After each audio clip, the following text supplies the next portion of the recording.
Scott, we're thrilled that you're here. As I think you all know, Scott is the founder and CEO of Charity Water. They have built an unbelievable organization on many levels in terms of impact, bringing clean water to people around the world. And as a leader, you all have a lot to learn from him. We all do around fundraising. So with that, Scott, thanks so much for being here. I won't cover kind of early life, but I was a club promoter for 10 years in New York City, sold everything I owned and left New York City to volunteer as a photojournalist on a medical mission in post-war Liberia, West Africa. I got a degree at NYU, sort of kind of C- student in communications, but dusted that off and said, I can take pretty good pictures, I can write. Let me come on this mission and see if a club promoter can be useful to the world. My story started there, 28 years old, 14,000 United Nations peacekeepers deployed to post-war Liberia. And I was living on a 522-foot hospital ship, packed out with doctors, surgeons, and nurses who were giving up their vacation time to operate for free on people who just have no access to medical care. I had never been in Africa before. I had certainly never been in a country post-war, post 14-year civil war. So everything was shot up. No electricity, no running water, no sewage system, no mail. And there was one doctor for every 50,000 people. So we would recruit sick people. We would post these pictures all over the country and say, hey, if you've got a giant facial tumor, if you have flesh-eating disease, you're born with a cleft lip or a cleft palate, if you were burned by rebel soldiers during the war, turn up on this day and our doctors will try to help. Saw some crazy stuff. That was my job for a year, getting to meet 1,500 patients up close and personal pre-op, and then watch them go through this surgery journey. So it took 50,000 photos that first year. And then I signed up for a second year. And in the second year, I learned what was making so many people sick. As I went back to Liberia, I spent more and more time in the rural areas, and I learned that half of the country was drinking toxic, contaminated, diseased water. And I learned, according to the World Health Organization, half of the disease in the country was waterborne. So at the end of that second year, I felt like I had discovered, the root cause of so much of the sickness, and decided that, that's what I wanted to go work on. I wanted to spend the rest of my life to see if I could help bring clean water to every single person on the planet before I died. We have not done this yet. So as of today, there are 703 million humans that are drinking disgusting water. 82% of these people live in rural areas. About 1 in 10 people alive on the planet will drink contaminated water today. Huge health issues, 28 different diseases directly related to unsafe water. Also, a big correlation to education, learning that 1 in 3 schools in the world didn't have water at the school. We learned this is one of the top reasons, and in many countries, the #1 reason why girls did not finish school, because they would get their periods, stay home 4 or 5 days a month, because the school had no water. And then it was the role culturally of the women and the girls to go get the water, which was 7 hours away. In India, in Southeast Asia, in Central America, in South America, East, West, South Africa, North Africa, it's always the women and the girls who are culturally tasked with digging in the sand or fighting off crocodiles at rivers to bring this kind of water home for their families. Now, what's great about water is it's completely solvable. So there's not a single person alive right now who we do not know how to emphatically get clean water. We can take 703 million people down to 0 if we had the resources, if we had the will. A lot of different things work in a lot of different environments. So we fund about 10 technologies now across a 29-country portfolio. Sometimes it's as simple as bringing in $10,000 of drilling equipment, or $1 million of drilling equipment, and $10,000 to drill a well. You bring in the local Ethiopian hydrogeologists in this case, and you're tapping into aquifers underneath these villages. This surprises a lot of people, but Africa has 5 times more groundwater than it needs for at least the next 100 years. So what the communities don't have access to is $10,000 to create that well, or the access to the equipment. So the end result is always to get people clean water that then therefore really changes almost every aspect of their life. Water makes people healthier. There's a lot of data that now shows how water makes people wealthier. Every dollar invested in water and sanitation yields 4 to 8x in the local economy. It's a great issue to work on because 100% of people, once they contemplate this, think it's a good idea. I started the org 18 years ago. Again, simple mission. I had the advantage of being 30 when I started, not knowing anything about institutional philanthropy or how to start a charity. So I bought nonprofits for dummies. As I was talking to most of my friends, I realized so many of my friends did not trust charities. They didn't know where their money would go. They thought giving to charities were black holes.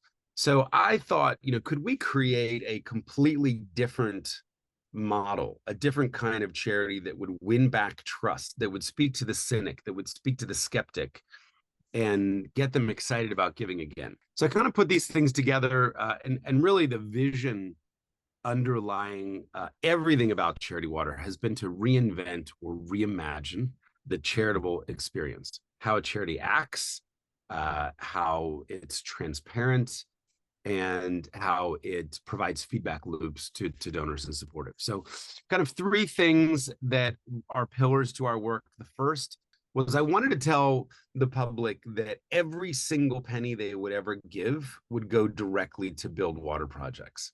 So we've operated on 2 separately audited bank accounts now for 18 years. I raise all the overhead, which is extraordinarily difficult, but I raise that from a small group of families in a separately audited bank account. And then millions of people from around the world have been able to give in the purest way. We even pay back credit card fees.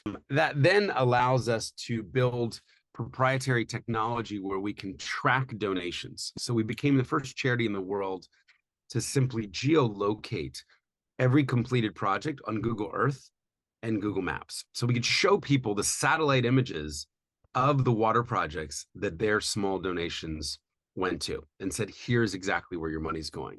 And then the third pillar was just a belief that for the work to be culturally appropriate, for it to be sustainable, no guy like me from New York should run around Uganda with a hard hat on, pretending that I know how to drill a well. We were very, very intentional from day one about only finding and working through local partners, creating thousands of jobs in each of these countries as we scaled, and helping build the capacity of these local organizations, getting them the trucks and the training and the drilling rigs that they needed. But they would be the ones getting the credit, and they'd be the ones leading their communities and countries forward. It was exactly 18 years ago this weekend. Threw a party for myself in a nightclub, and to come into my party, I had to put $20 in this big box to get in. And at the end of the night, I'd emailed everybody I knew. 700 people came, and we had $15,000. And we took 100% of the money to northern Uganda, refugee camp called Bobi, 30,000 people drinking from this swamp, built our very first well, fixed a couple nearby wells, and then we sent the proof back to the 700 people. We said, you came to a party, you gave $20, and here's exactly where your money went. And we realized just how powerful that very simple idea of just telling people what we did with their money was. And if we could build that into the DNA of the organization, I believed we would scale. We tried to be creative and just get people to consider water. How would your pasta taste if you didn't have any water to boil it? What if you were a mother weaning your child and you had to go from breast milk to death in a baby bottle? We did campaigns where we would shoot wealthy people in New York in the same situations as people we were seeing and serving around the world. Partnered with maybe unlikely bedfellows like Saks Fifth Avenue, who gave us their windows again on Fifth Avenue in Manhattan. They let us put up photos. They let me build wells inside luxury retail stores to talk to a luxury customer. Partnered with brands like Amex, who put us on their homepage for 4 months, took out $1 million print campaign. And as we've scaled, I've gotten to work with the Apples and Amazons and Ubers and eBays of the world, trying to engage their employees, trying to find creative ways to raise awareness for the movement. First VR film. So we made the very first virtual reality film in our space. Before there were VR cameras, we got GoPros, modified them, turned them into a 360 rig, went to Ethiopia, and shot an 8-minute film where this 13-year-old girl named Salam gets clean water for the first time in her life. So people would put on the headset, they'd see the dirty water, they'd watch her well being built, and they would cry. So we debuted this at the Metropolitan Museum of Art in New York City at our black tie gala. We served everybody dinner, and then for dessert, we served VR headsets. And we strapped everybody up. We pressed play in synchronicity, took everybody to have this experience in Ethiopia, and then just asked them for money when the film ended. And we're able to help hundreds of communities in that moment. This is a campaign where we just laid out all the materials that go into a $10,000 well in East Africa. So we would say, Katya, you write a check for 10 grand, 100% of your money is buying this. That's the drilling team that's going to take your $10,000 and drill a well. Really kind of going to great lengths to tell the story. About 10 years ago, we started tackling the problem of broken wells for the sector. About 25% of the wells in Africa are broken. Nobody knows which 25%. 2 billion people are afraid that if their water point breaks, there's no one to fix it. And we made a lot of bad sensors, solar sensors that didn't work, battery-powered sensors that didn't work, failed for 5 years. And then in the 6th year, finally got a viable prototype. This is an actual charity water well that broke. A technician was notified. She could send out a mechanic. Mechanic turns up in the village, pulls out the guts of the well, and finds the leak, makes the repair, gets clean water flowing again. And we can see that took about 3.5 days of downtime before the repair was made. Evolving the business model, the way we pay for all of the overhead is a program called The Well. We ask these overhead donors to give 100 grand a year, up to $1 million a year. And we went to people who had started businesses. We went to the founders of Shopify and LinkedIn and Spotify and Pinterest, went to people in sports and entertainment, went to people in business and said, will you pay for our staff overhead, the salaries in the office? And that's about 130 families that are part of that group that make it possible for millions around the world to give in a pure way. So we're 17 years in. As Katya said last night, I got an email from finance. We're almost at $1 billion. It's taken us way longer than I thought. And this really just goes to show how sadly underfunded the water sector is. We do not have a philanthropist of note. So water has 0 philanthropists on the globe that have made any sort of sizable commitment to this issue.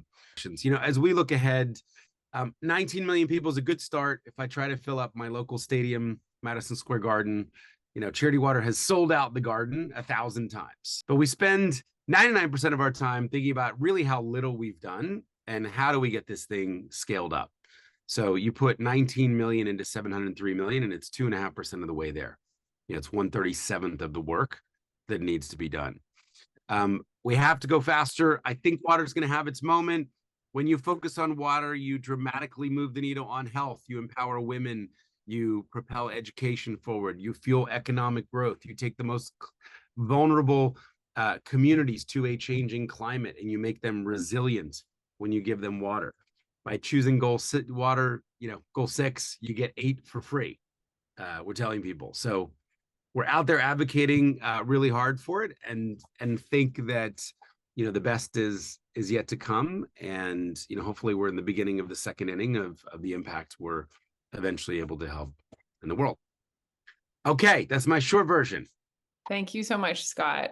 Anything that you can share around your thoughts around asset-based framing versus just the shock and the guilt and just trying to dwell on that kind of thing? Because, like the old Save the Children ads where it's just emaciated people on your screen and that was the end of the commercial.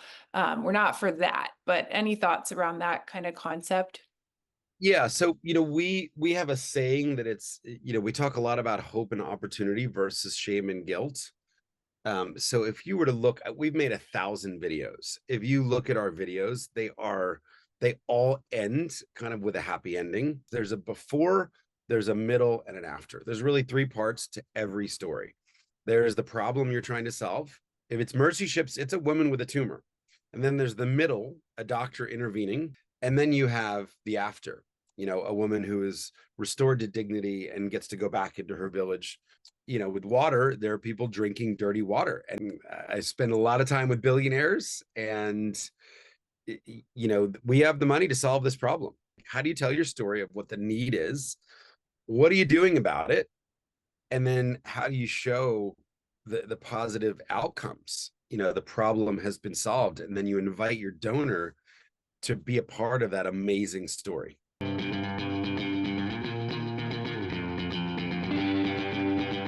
Donors don't want to save the day. Donors, I've found, want to be a part of a winning team, and you want to be a part of what's working. So that's great, Dom. Most people kind of come in, with a little bit of hat in hand, mentality, sometimes a little subservient, right? Oh, great donor, we need you. And it's actually counterintuitive, but sometimes going in just saying, we're doing something absolutely amazing. And, hey, if you want to be a part of it, like, let me know. But here's what's working. The donors like to meet those needs. And it's typically the thing you really want to happen, and then you don't have the funding for, and then you create a story around that. So I've always liked that kind of the gap. It has to kind of feel new and exciting, or it has to feel like growth, or expanding the mission, if that makes sense. I start with simplicity and then add in complexity later, or in the subtext or in the Q&A afterwards. Audience matters as well. So there's a really different skill set for a very different audience there. Sometimes it's finding the right, if you're trying to build credibility with the donor, find something they're interested in and then ask them to double click on it, and then you have the depth there. So I think if you can come in and tell great stories, people want the storytellers around. They remember the storytellers. My question is, I'm really impressed, obviously, by your mission, and like felt so emotionally attached to that as well. But I was also just like, wow, organizationally, this is a really impressive structure as well.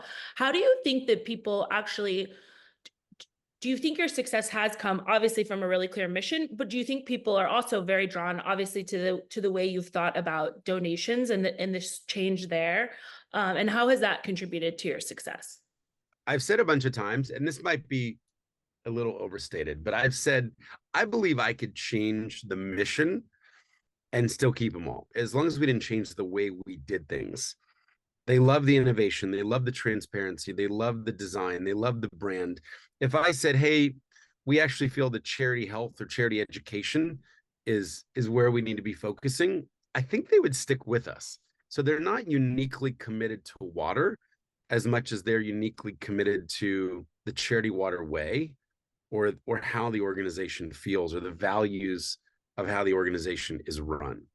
We have convinced them that water is an awesome thing to do. So we're making the case for water, and then we're making the case for a new kind of organization. I think if we can put those two things together, you have somebody saying, wow, like this feels like kind of the perfect charity.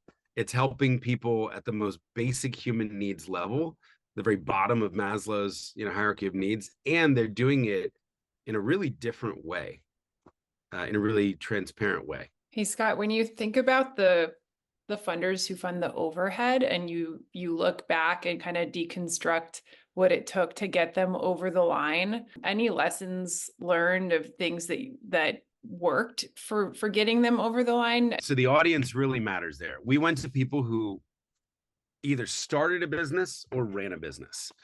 That's the theme really of those group. And then I'm saying to them, trigger words, how important it is to recruit and retain top talent.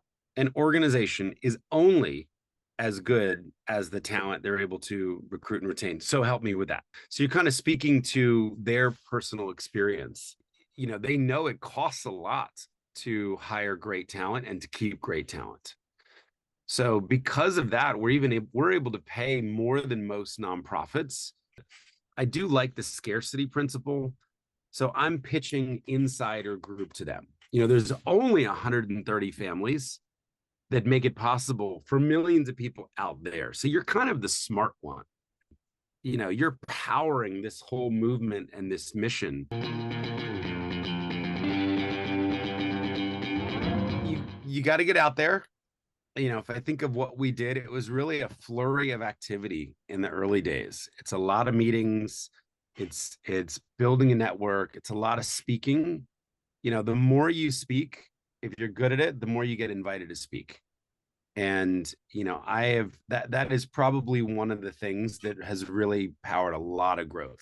I'm making 50 speeches a year, and some of them are to 8 people in a boardroom, and some of them are to 12,000 people. When you get to tell your story over and over again, you get better at telling your story. You never know who's listening. So you never really know, you're kind of planting seeds.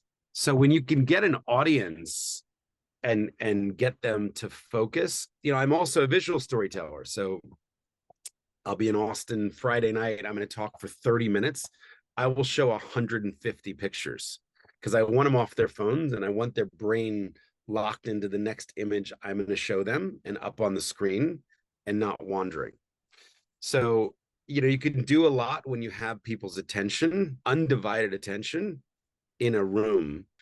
It's really hard for me to convey what we're doing virtually these days. It's just really hard. And I think you've got to be edgier and more purple cowish. We're starting to do comedy. I'm trying to shock people and surprise them. It's so much harder now than it was in the early days. Do small events, go invite yourself to speak at the local companies. So you could just go to your local insurance salesman company that has 50 employees and say, can I come and give a lunchtime talk? I'm a local charity. And here's what we're doing. People are looking for that. They're looking for inspiration. In the beginning, it's all in. Warm bodies, passionate about the cause, who would work 80 hours a week. Typically all young singles. And they were willing to work 80 hours a week instead of watching Netflix or go to the movies. Now at scale, we've got, my CFO is in his 50s with kids. My exec team would be kind of 50 something at a very different stage of life. Nobody working 60, 70, 80 hours a week. I mean, you're just finding people who are going to give every ounce to what you're doing. And you're kind of existentially always bankrupt. I mean, for the first few years, we were always going to run out of money. If you're not focusing on monthly giving, you really should be, because, and that's one of my biggest regrets, is not starting that earlier. It's hard to keep getting one-time donors. So if you can get a donor and keep them, whatever that looks like, $40 a month, $100 a month, $10 a month, that allows you to develop a relationship with them, to make them feel connected, to make them feel like they're a part of your movement. You have to get the thing to a place where you're like, okay, now I can hire an adult, or I have enough funding to start specializing in some of these roles. I think of recurring revenue more today ever than a one-time donation. I almost don't want a one-time donation because it's so much less useful. I'd rather a whole lot less every month. Thank you, Scott. We really appreciate it.